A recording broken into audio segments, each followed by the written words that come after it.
So now we have a general overview of the global ocean currents.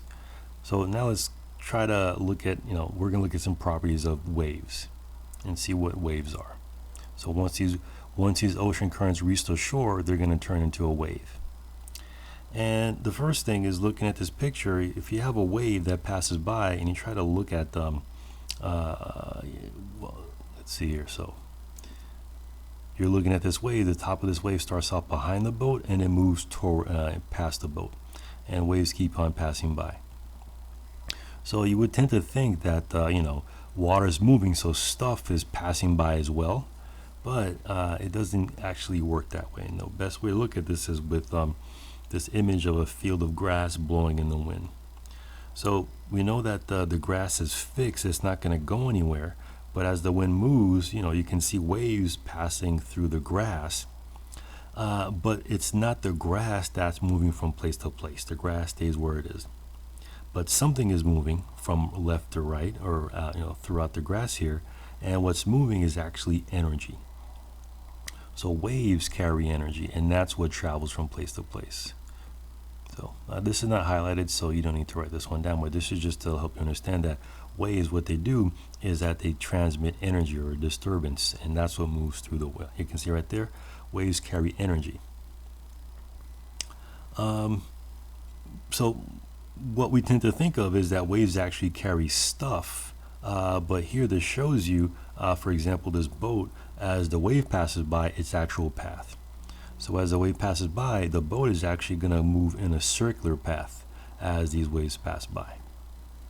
So that'll be the same with even on a molecular scale, the molecules, the water molecules, they also are going to move in a circular path as the waves pass by. So as the wave passes by,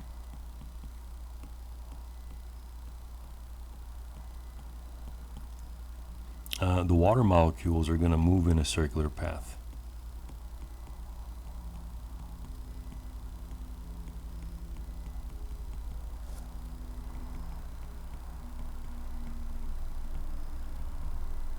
Circular path.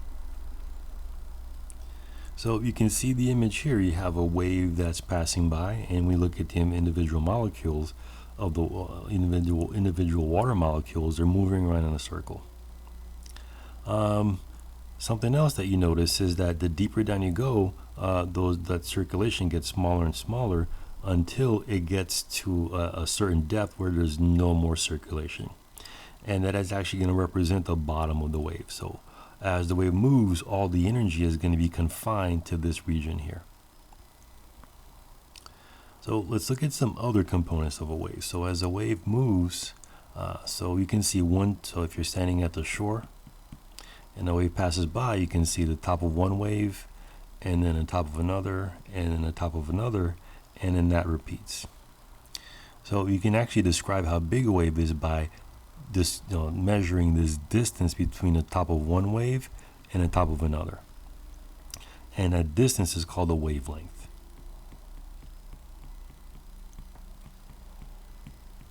So it's going to be the horizontal distance between any two repeating points on the wave. So horizontal distance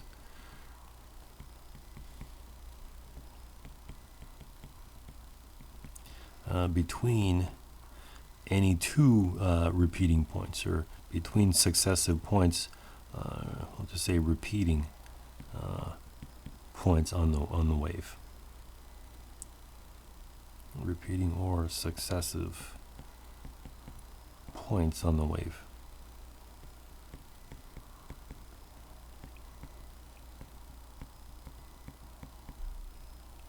So that's really the only property of wave that you'll be tested on.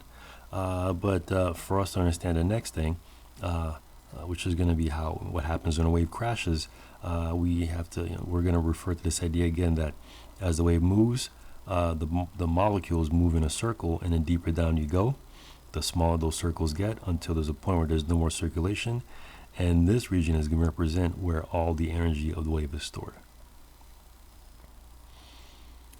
So now let's see what happens when this wave arrives at the shore. So in the middle of the ocean, this is the bottom of the wave. This is where all the energy is. And it's just traveling. But eventually, the wave is going to reach shore, and the bottom of the wave is going to start to scrape onto the shoreline. And now all that energy is going to get, basically there's going to be friction between the wave and the shoreline, and that is going to affect what the wave looks like as it approaches shore. So as the wave approaches shore,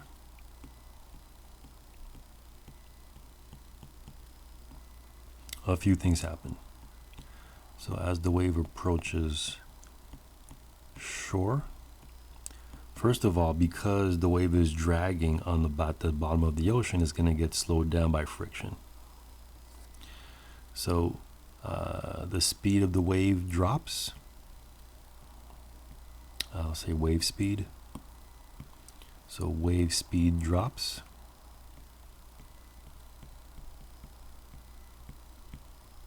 But also what you find is that in the middle of the ocean, this is the wavelength. And as wave approaches shore, you notice that the wavelength gets smaller.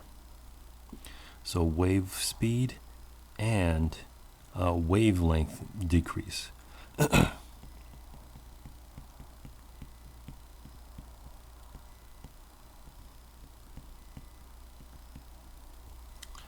At the same time, the wave is still carrying it still has all that energy, but it's getting compressed into a smaller and smaller region. And as we saw with tsunamis, what happens is that because all that energy gets compressed, it becomes more concentrated, and that's going to cause the height of the wave to increase. So as the wave approaches shore, even though it slows down, the wave height increases.